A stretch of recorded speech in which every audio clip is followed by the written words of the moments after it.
함께 즐기는 재림교회 역사 이야기.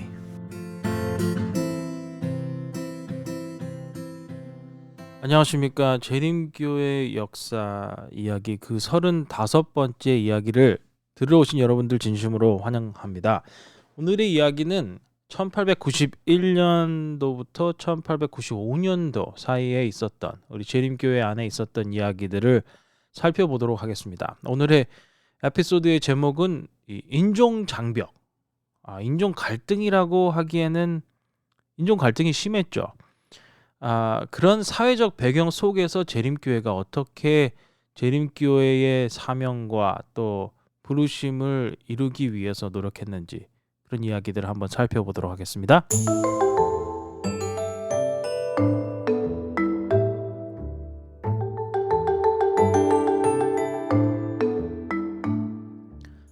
지난 시간에는 엘렌 화이트이 미국 역사상 가장 큰 자연재해였던 이 펜실베니아의 존스타운 홍수에서 어떻게 살아남았는지에 대한 이야기를 나눴었습니다. 그 모든 어려움 속에서도 엘렌은 계속해서 여행하면서 설교를 했었죠. 또 A.T. 존스가 이 윌버크래프트와의 국가개혁협회를 상대로 거의 혼자 벌이고 있었던 투쟁도 살펴봤습니다. 그리고 또 배 이야기 생각나시나요? 배에 자기가 사모하던 여자분의 이름을 붙이면 안 되는 이유에 대해서 잠깐 이야기했었죠. 또 마지막으로 엘렌 화이트이 호주에서 보낸 마지막 선교 사역에 대해서 이야기했었는데요. 여러분들에게 다 이야기했듯이 엘렌 화이트이 호주에 그렇게 가고 싶어 하진 않았었잖아요. 그죠? 그리고 그 시간에 아주 만족했던 것은 아니었던 것 같습니다.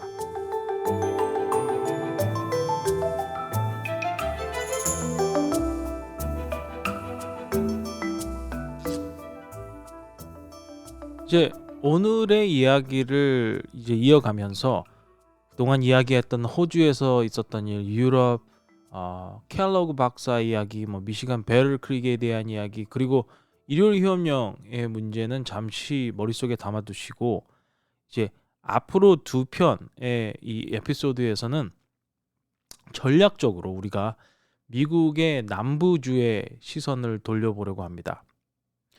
지난 시간에는 우리는 이 1889년 대총회에서 남부 지역에 뭔가 할 일이 있다. 남부주에 이 뭔가 조치가 필요하다는 인식이 생기기 시작했다는 이야기를 했었습니다. 사실 1888년 대총회에서 제7일 안식일 예수 재림교인들의 치열한 신학적인 전투를 벌이고 있을 때 미시시피주 여러분들 혹시 지도가 있으면 한번 살펴보시면 미시시피주는 미국 지도 안에서 남쪽에 있는 남부주 중에 하나로 인식이 되는 주인데 이 미시시피주에서는 다른 일이 일어나고 있었습니다. 그레네다 카운티, 한국에서 들었던 카운티 중에서 유명한 캘리포니아의 오렌지 카운티 이런 카운티들이 있거든요. 미국에는 이 시보다는 좀 큰 겁니다. 이 그레나다 카운티 법정에서 이 불법 도박 사건을 조사하기 위해서 짐 틸그맨이라는 사람을 증인으로 내세웁니다.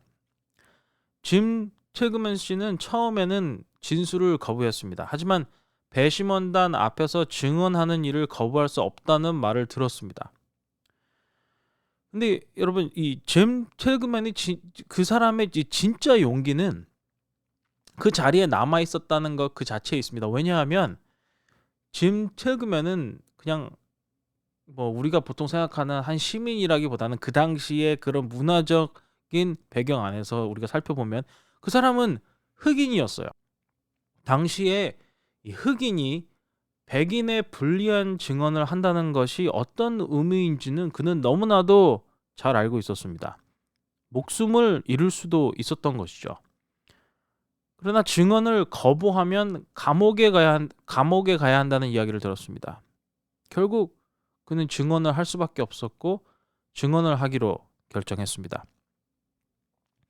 이 그레나다 지역은 남북 전쟁이 끝난 뒤 약 20년 동안 비교적으로 비교적이라는 말이 좀 이상한데 어쨌든 비교적으로 평화로운 인종 관계를 유지해 왔다고 전해집니다. 하지만 그 평화의 대가에는 침묵의 규칙이 있었습니다. 법적으로는 자유인이 되었지만 흑인들이요. 여전히 흑인은 백인보다 낮게 여겨지는 보이지 않는 사회적 규범이 있었던 것이죠.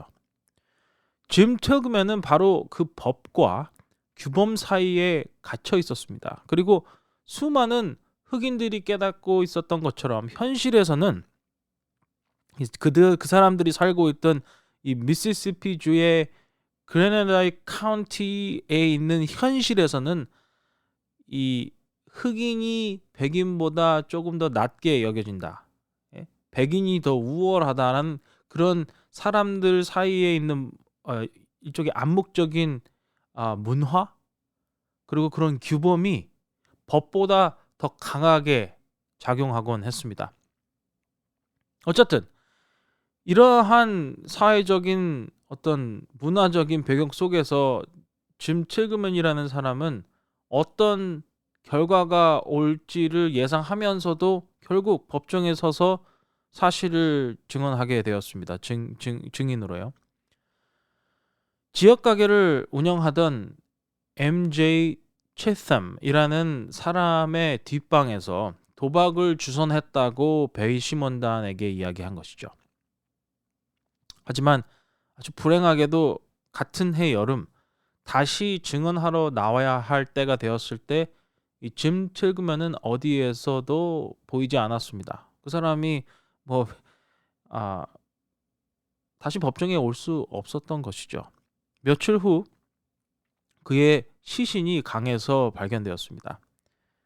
한 카운티 역사가는 그의 시신이 발견된 것 자체가 이거는 정말 누가 일부러 돕지 않았다면 이런 일이 있을 수 있었을까라고 이야기했습니다. 왜냐하면은 그의 시신이 돌에 묶여 있었고 통상대로라면 결코 물 위로 떠오르지 않을 것이 분명했기 때문입니다. 그런데 그때 강물이 평소보다 한 3, 4m 더 불어나 있었고 시신이 수면 바로 밑에 통나무에 걸리면서 물이 빠진 후에 결국 그의 시신이 발견된 것이었던 겁니다. 이 채텀이라는 사람은 10명의 백인과 2명의 흑인으로 구성된 배심원단에게 유죄 판결을 받았고 사형 선고를 받았습니다.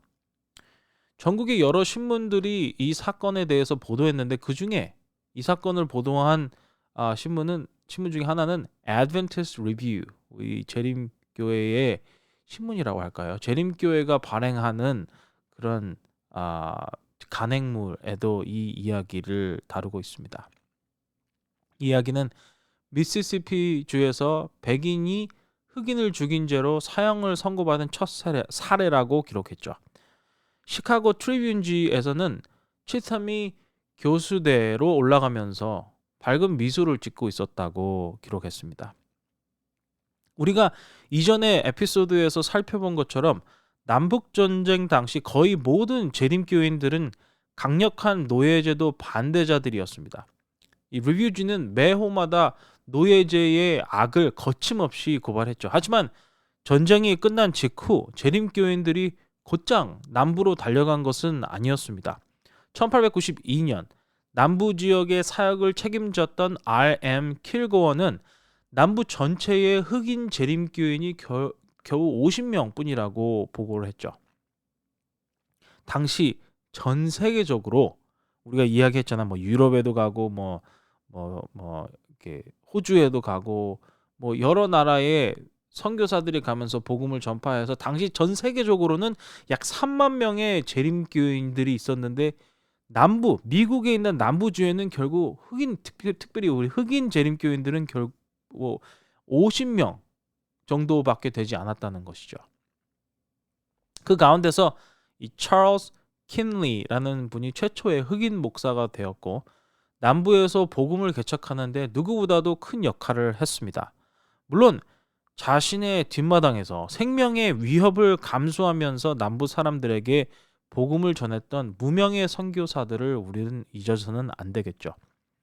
하지만 앞으로 우리의 이야기는 1890년대로 집중하려고 합니다. 바로 그 시기에 교회가 마침내 드디어 이제 뭐 유럽도 그렇고 뭐 호주도 여기를 넘어서서 마침내 같은 나라에 있는 남부주에 본격적인 관심을 기울이게 되기 때문입니다. 이제 다음 에피소드에서는 그 과정 속에 일어났던 이야기들을 함께 더 다루도록 하겠습니다. 사실 1870년대에 유럽 선교로 관심이 끌리지 않았다면, 또 솔직히 이야기해서 남부에서의 사역이 너무나도 위험하지 않았다면 이 재림교회는 아마 더 일찍 미국 남부로 향했을지도 모릅니다. 이게는 뭐 실제로 일어난 일이 아니고 우리가 그거에 대해서 이제 그냥 단순히 우리의 상상력을 이용하는 것이기 때문에 조심스럽지만, 아마도 남부주에서 복음을 전하는 일이 더 쉬웠다면, 더 수월했다면 남부주로 더 일찍 향했을지도 모르는 일이라는 것이죠. 수백 명의 재림교인들이 일요일에 법을 어겼다는 이유로 체포되거나 벌금을 내야 했는데, 그 중에서도 가장 혹독한 처벌이 기다리고 있던 곳들이 바로 남부주였습니다. 그 대표적인 사례가 세뮤얼 미첼이라는 사람의 이야기입니다. 조지아 출신이었던 그 사람은 1876년에 재림교인이 되었고, 어느 날 일요일에 밭을 갈다가 체포돼서 감옥에 갇혔습니다.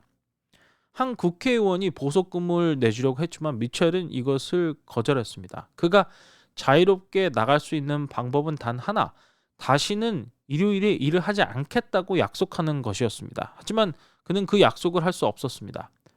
억지를 부린 것이 아니라 단순히 토요일과 일요일을 동시에 쉴 여유가 없었던 것이죠. 결국 그 사람은 눅눅하고 더러운 감옥에서 병에 걸려서 세상을 떠나고 말았습니다. 그 사람이 유일한 사례가 아니었죠. 데니스 피리본 교수는 이렇게 기록했습니다. 1885년에서 1896년 사이에 미국에서는 100명이 넘는 재림교인들이 일요일에 일을 했다는 이유로 기소당했다. 그들은 총 2269달러 69센트의 벌금과 법정 비용을 냈고, 뭐 지금은 그럼 2,000불이면 별로 안 비싸지 않나요? 생각할 수 있지만 1800년도에 2,000불이면 지금으로 우리가 환산하면 꽤 큰 금액임에 틀림없습니다.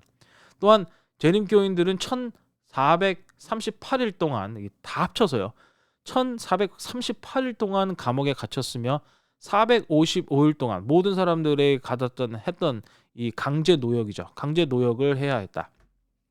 이 가운데 상당수가 남부에 가까운 주에서 발생했다. 그리고 그 페리번 교수는 이런 귀중한 발언도 찾아냈다고 합니다. 이 오비언 카운티의 법무관 J.R. 번드는 이렇게 기록했다고 하죠. 하나님께 기도하건대 감리교회가 더 많아지고 침례교회가 더 많아지고 카톨릭 교회가 더 많아지길 기도합니다. 그러나 하나님의 이름으로 재림교회나 이 몰몬교회는 더 이상 있지 않았으면 좋겠습니다. 당시에는 재림교인들을 흔히 몰몬교인들과 혼동했습니다. 때로는 고의적으로 그렇게 불리기도 했다고 합니다. 그래서 번드는 일요일에 일을 했다는 이유로 재판에 넘겨진 한 재림교인을 상대로 배심원들 앞에서 이런 발언을 했다고 하죠. 그리고 배심원들에게 이렇게 경고했습니다. 이 재림교인이 우리 이렇게 평화롭게 살고 있는 우리의 카운티에 들어와서 살기 시작한다면 여기에 있는 모든 사람들을 설득해서 6명의 아내를 두게 만들 것입니다. 이 일부 다처제는 재림교회가 주장하는 것이 아니죠. 그때 당시에는 몰몬교회가 일부 다처제로 알려져 있었는데, 당시 이런 기록들을 살펴보면 사람들의 생각 속에 이 재림교회랑 이 몰몬교회랑 혼동되는 모습을 우리가 살펴볼 수 있는 것입니다. 재림교인들이 일요일에 일을 한다는 사실은 이미 공공연한 비밀이었습니다. 그래서 실제 증거가 없어도 그냥 기소를 해버리면 된다고 생각했죠. 페리번 교수가 찾아낸 한 사례는 대부분의 재림교인들이 워낙 외딴 시골에 살다 보니까 일요일에 그들이 일한다고 해서 누가 방해받을 가능성은 전혀 없었습니다. 또 누가 일부러 먼 길을 찾아와서 확인하고 보고 화를 내지 않는 이상 말이죠. 이런 어려운 현실이 있었기에 엘렌 화이트는 미국 남부주들을 두고 이렇게 표현했다고 합니다. 세상에서 가장 황폐한 지역 중 하나, 복음이 반드시 들어가야 할 땅이라고 이야기했죠.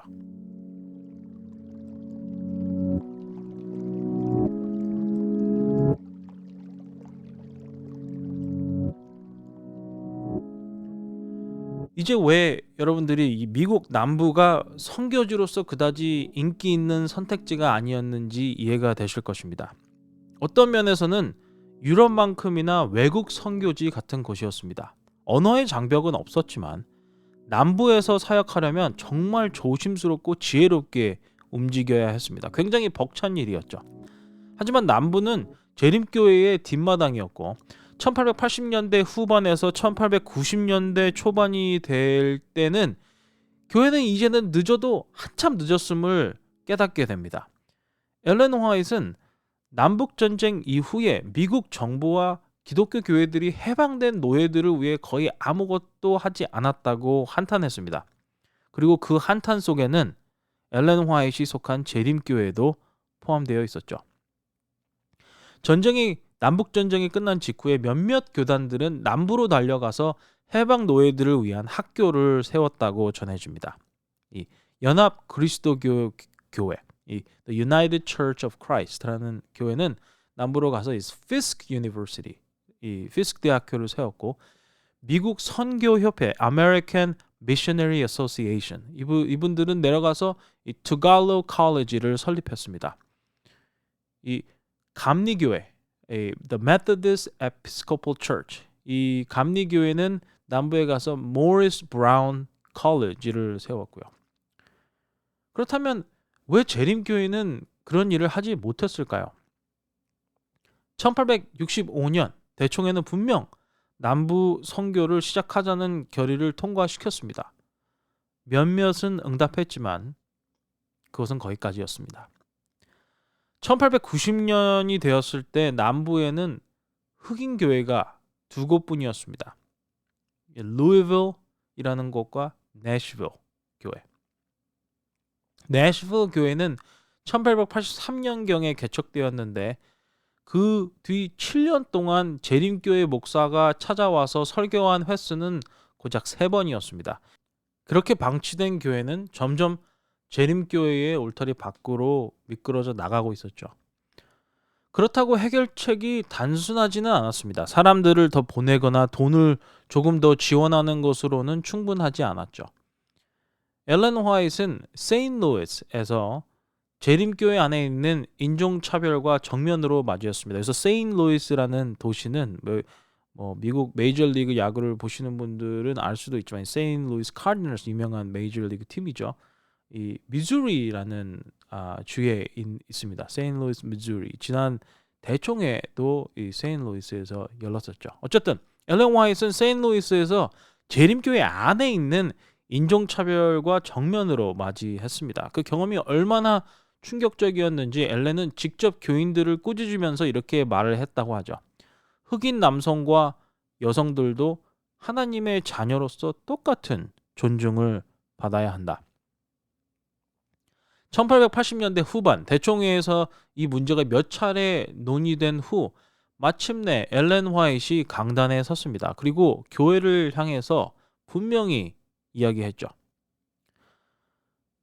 제가 지금 하려는 말이 갈등을 불러올 것이라는 것을 압니다. 최근 몇 년 동안 갈등은 늘 이어져 왔고 솔직히 저는 또다시 갈등을 원하지 않습니다. 그러나 저는 비겁하게 살거나 비겁하게 죽고 싶지 않습니다.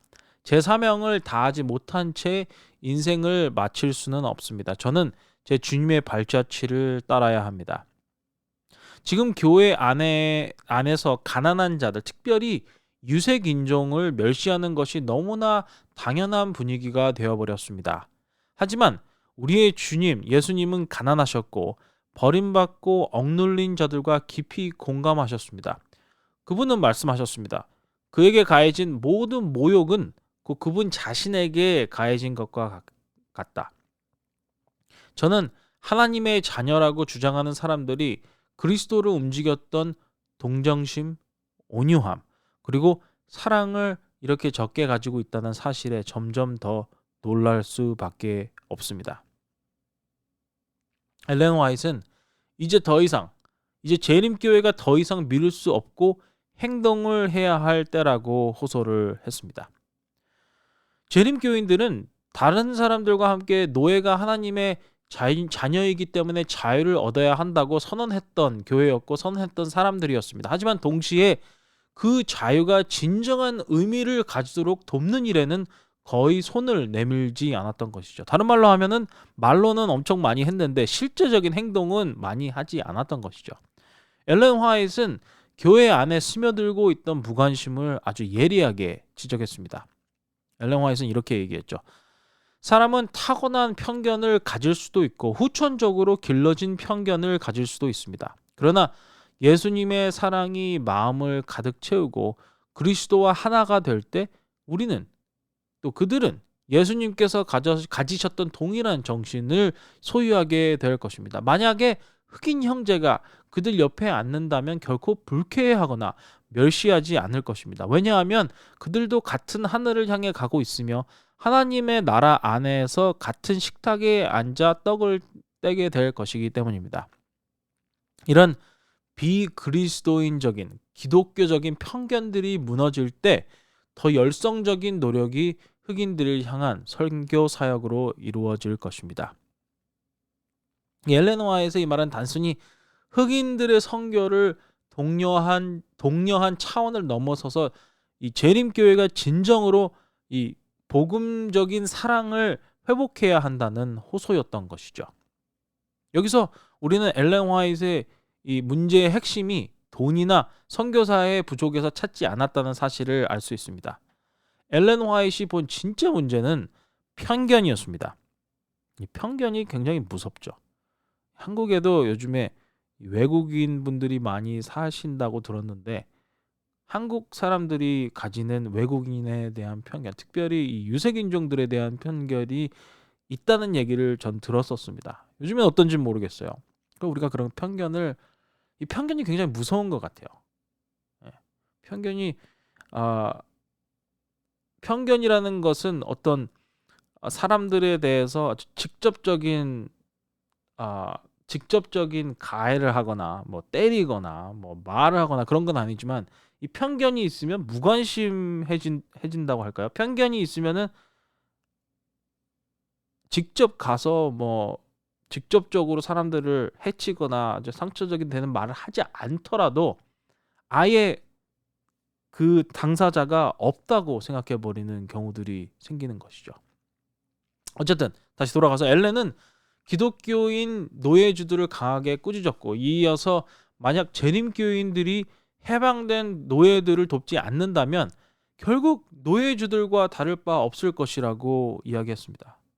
아니 재림교회가 끊임없이 그렇게 노예 해방을 위해서 부르짖었는데 해방이 된 후에 재림교인들 중에서 그렇게 해방이 된 노예들을 위해서 사역하는 데는 그렇게 관심이 없었던 것을 보고 엘렌 화이트이 뭐라고 이야기했냐면 이 해방된 노예들을 돕지 않는 것은 노예를 소유한 것과 똑같은 일이라고 꾸짖은 것이죠. 굉장히 강한 표현이었습니다. 그리고 또 하나 큰 논쟁거리가 있었습니다. 이 영어로는 color line이라고 부릅니다. color line. 백인과 흑인을 가르는 아주 뚜렷한 선이었습니다. 이 영어로는 이제 segregation이라는 말이 되게 많이 나오는데 이제 분리하는 거죠. 같은 동네에 사는데 뭐 제가 예를 들면 제가 어렸을 때 태계원에 살았는데 태계원에 백인과 흑인들이 산다고 쳤을 때 백인들과 흑인들이 같이 하는 일이 없는 것이죠. 법에는 금지하지 않았지만 같은 목욕탕을 가지 않고 흑인을 위한 목욕탕이 따로 있고 백인들을 위한 목욕탕이 흑인들을 위한 버스가 따로 있고 백인들을 위한 버스가 따로 있고 아니면 버스 안에서 흑인들 섹션이 있고 백인들 섹션이 있고 뭐 이런 식인 것이죠. 불행히도 교회들도 거기에는 예외가 없었습니다. 흑인들과 백인들을 가르는 이 뚜렷한 선.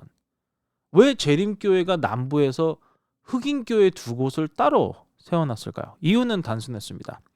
흑인과 백인이 동등하게 함께 예배드리도록 장려했다가는 정말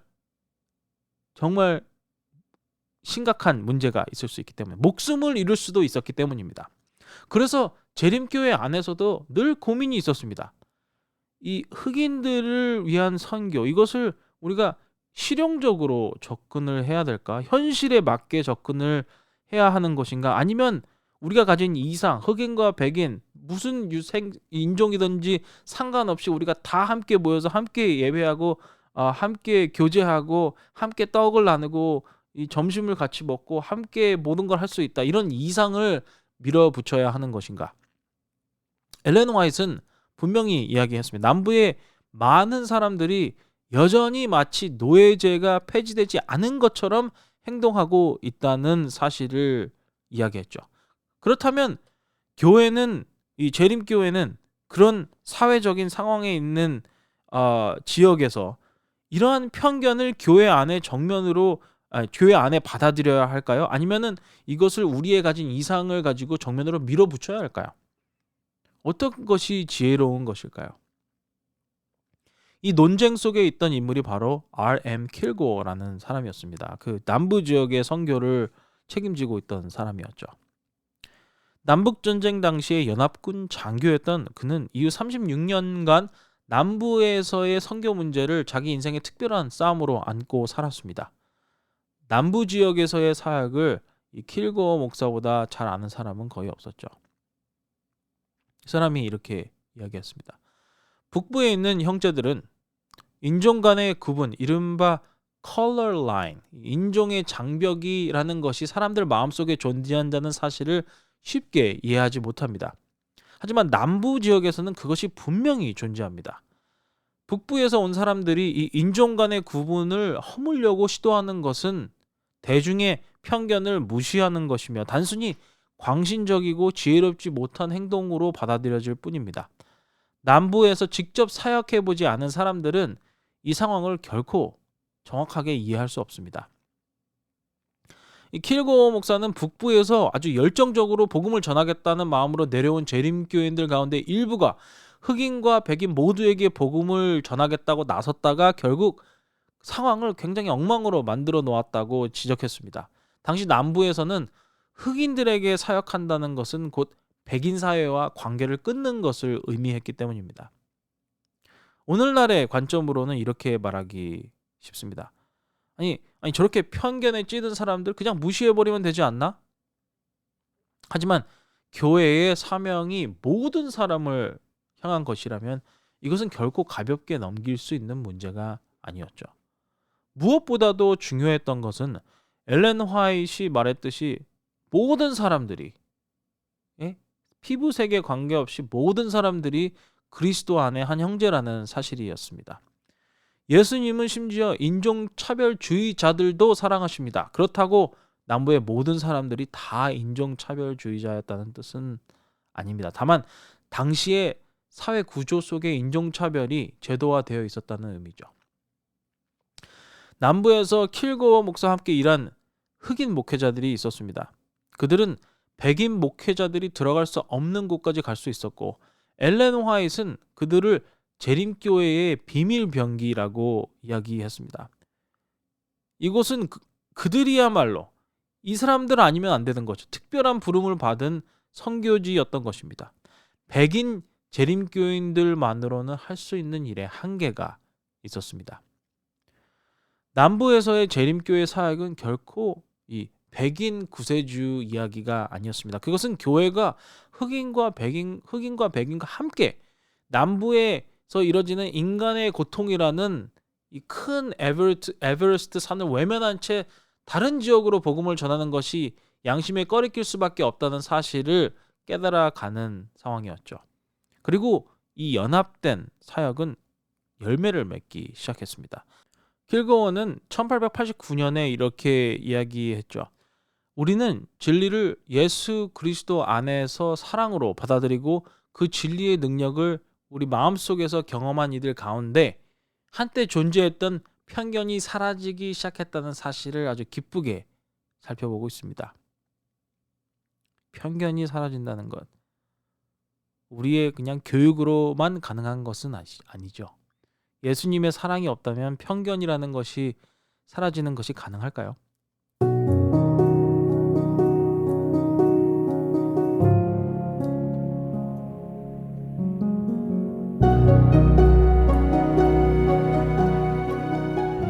그래서 이 킬고어 목사는 남부 지역을 위한 미국 남부를 위한 아주 도움을 애타게 호소했습니다. 엘렌 화이트도 리뷰 인 헤럴드에 12편이 넘는 글을 쓰면서 남부 지역 선교를 위한 지원을 부탁했죠.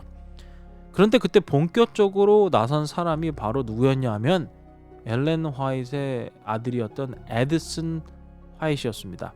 우리가 지금까지 에슨에 대한 이야기를 많이 다루지는 않았습니다. 왜냐하면 에슨은 흔히 말하는 목사의 자녀, 아니면은 이 경우에는 엘렌 화이트이 선지자로 받아들여졌기 때문에 선지자의 아들이었기 때문입니다.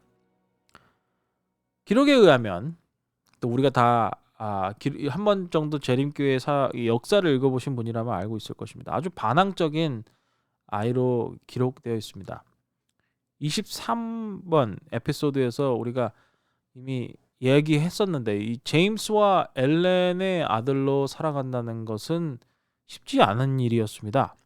생각해보세요. 아버지는 대총회장이고, 또 대총회장뿐만 아니라 대총회장이 아닐 때는 이제 리뷰 앤 헤럴드나 뭔가 새로운 재림교회 안에 큰 역할을 하는 사람이고, 어머니는 선지적인 예언적 사명을 가지고 거의 선지자의 이 위치에서 교회를 지도하던 사람.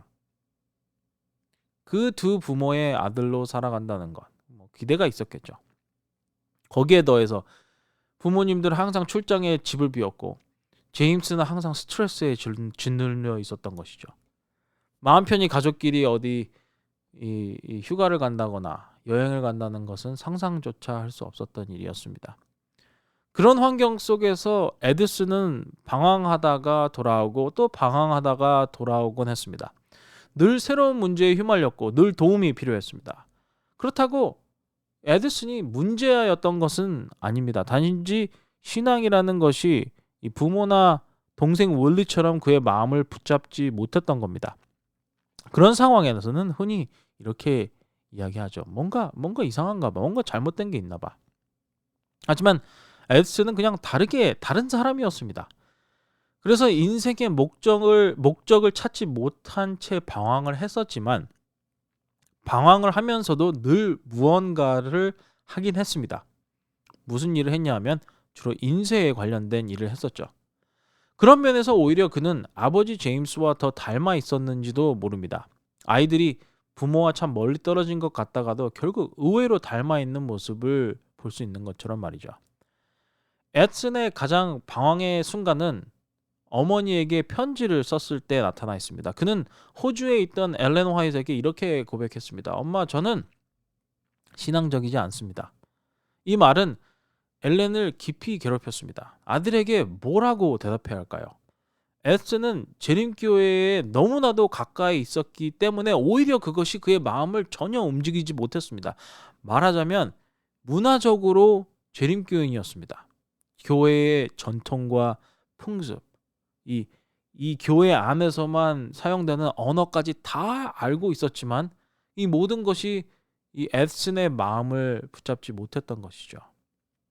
그렇다고 너는 죄인이니까 은혜가 필요하다라고 다시 말할 수도 없었습니다. 정말 모든 것을 다 알고 있는 거예요. 이런 상황들을 제가 목회하면서도 많이 보거든요. 교회 안에서 자랐고 성경학교부터 시작해서 개척대, 학생회 뭐 이런 거를 다 하면서 자란 사람이 마음속에 이 하나님의 복음의 결실이 없을 때는 오히려 교회를 한 번도 가보지 못한 사람들보다 더 어렵게 신앙에 대해서 얘기하는 것이 어려운 경우들을 볼 때가 있습니다. 엘렌은 이 아들에게 편지를 쓰기 시작했지만 끝까지 쓸 수가 없었습니다. 바로 그날 밤에 엘렌은 아주 끔찍한 악몽을 꾸게 되었죠. 꿈속에서 에슨은 물 위에 서 있었습니다. 엘렌은 파도가 거센 것을 보면서 아들에게 소리를 쳐서 경고했지만 에슨은 결코 전혀 들으려고 하지 않았던 것이죠. 누군가 목숨을 걸고 에슨을 구하려고 했지만 에슨은 그 사람들을 비웃으면서 조롱했습니다. 그러다 갑자기 비명을 지르는 순간 엘렌은 식은땀을 흘리며 깨어났다고 전해지죠. 그리고 그제야 아들에게 쓸 편지를 어떻게 마무리해야 할지 알게 됐다고 합니다. 엘렌은 아들에게 이렇게 편지를 썼다고 하죠. 에슨, 너는 이제 더 이상 어린아이가 아니다. 차라리 엄마로서 아직 너가 아이였으면 좋겠구나. 내가 너를 품에 안고 예전처럼 지켜줄 수 있을 텐데. 그러나 지금 너는 성장한 남자다. 너는 너의 성품을 어머니 손에서, 하나님 손에서 스스로 빼앗아 가 버렸다. 지금 나는 보이지 않는 원수가 숨어서 너의 영혼을 속이고 멸망으로 이끌고 있는 것을 본다. 내가 붙잡을 유일한 희망은 하나님과 내 어머니와 내 형제뿐이다. 나는 너를 구원할 수 없다. 오직 하나님만이 너를 구원하실 수 있다. 만약 엘렌 화이트이 아들을 구할 수 있었다면 엘렌 화이트는 무슨 일을 해서라도 기꺼이 그렇게 했을 것입니다. 다시 어린아이처럼 품에 안아 가장 좋은 선택으로 인도하고 세상의 해악으로부터 지켜주고 싶었을 것입니다. 하지만 그것은 어머니의 환상일 뿐이었습니다. 죄의 저주가 자기의 아들을 괴롭히는 것을 볼 때 어머니는 차라리 자신의 생명을 내어주고서라도 이 아이를 다시 신앙의 순수함, 에덴의 순수함으로 돌리고 싶어 할 것이죠. 사실 우리도 사랑하는 이들이 죄로 인해 상처받는 모습을 볼 때야 비로소 죄가 얼마나 끔찍한 것인지 뼈저리게 깨닫게 되는 법입니다. 엘렌의 편지는 정말 현실이었습니다. 하지만 그 편지를 쓸 당시 엘렌 역시도 삶의 가장 힘든 순간을 지나고 있었습니다. 원하지도 않았던 나라, 호주에 혼자서 멀리 떨어져 있었고 나이가 들어 외롭고 지쳐 있었습니다. 1890년대의 엘렌 화이트의 영향력은 재림운동 초기 이후에 가장 낮은 시기에 머물러 있었습니다. 그런 상황에서 아들은 하나님에 대해 별 관심이 없다고 고백한 겁니다. 엘렌은 밤마다 자신이 어디서 잘못했는지 고민하면서 자녀를 위해 더 많은 것을 해주지 못했다고 스스로를 비난했습니다. 그것이 어머니로서의 짐이자 저주였죠. 엘렌은 아들을 꾸짖기도 했습니다. 지금이야말로 에드슨이 어머니 곁에서 힘이 되어주고 명예를 회복하는 데 도울 수 있는 순간이라고 말이죠. 나이든 어머니에게 위로와 도움이 될 수도 있었을 텐데 오히려 짐이 되고 있었습니다. 비평가들은 에드슨을 빌미로 이렇게 이야기합니다. 엘렌의 아들조차도 그 메시지를 믿지 않는데 우리가 왜 엘렌의 이야기에 귀를 기울여야 하나? 이런 현실적인 상처와 감정이 한꺼번에 터져 나온 것이었습니다. 그런데 미국에서 이 편지를 받은 에슨이 이것을 읽으면서 아주 깊은 감명을 받았던 것으로 보입니다. 그는 배틀 크릭에서 열린 한 집회에 참석했는데 테네시에서 사역하던 이 콜드웰이라는 박사님이 하는 이야기를 들었습니다. 에슨은 그 사역의 이야기에 완전히 매료되었습니다. 그리고 어머니에게 이런 편지를 썼다고 합니다. 저는 테네시로 내려가서 흑인들을 위해 일할 생각을 하고 있습니다. 제 방식을 시험해 봤지만 그것은 아마도 제 삶은 형편없는 길이었습니다. 이제 저는 하나님의 뜻을 따라 하나님께서 인도하시는 길을 걷기 원합니다. 그리고 그것이 반드시 가장 좋은 길임을 믿습니다. 에슨은 재림교인들이 그때 자주 하던 일을 했습니다. 우리 지난 시간까지 이야기를 많이 했는데 무슨 일을 했냐? 배를 만든 것이죠. 재림교인들은 피케현 섬으로 가기 위해서 배를 만들었고 이번에는 미국 남부로 가기 위해서 배를 만든 것이죠. 그 길이는 30m가 넘는 이 패럴보트라고 하는데 외륜선이라고 한국말로 부른다고 하기도 하죠. 이 배를 이동식 선교 기지로 디자인해서 만들었습니다. 이 배 안에는 인쇄기가 있었고 교회로도 학교로도 또 기숙사로도 쓸 수 있고 또 임시 진료소로도 쓸 수 있도록 디자인을 한 것이었죠. 이 사역으로 인해서 오늘날에도 수많은 재림교인들이 미국 남부에서 하나님을 예배하고 있습니다. 이 배 덕분이었죠. 모닝스타, 이 배 이름인데 모닝스타 호는 지금도 재림교회의 전설의 일부로 남아 있습니다. 창의성과 확신의 상징이었죠. 에드슨 화이트는 늘 자기 방식대로 살아왔습니다. 규칙이나 남들이 하는 기대에 맞추는 것을 좋아하지 않았죠.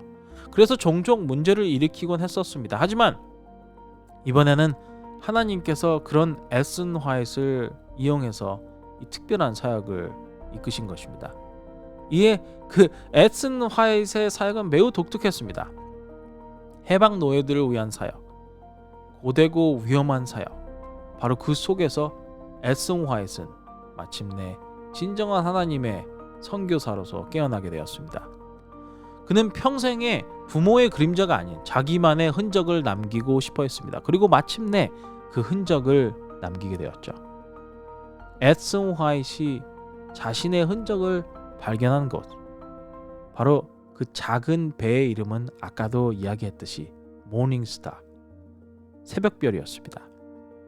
우린 다음 시간 이 새벽별 호로부터 이루어진 수많은 사역들에 대해서 이야기해 보도록 하겠습니다. 그럼 다음 시간에 뵙죠.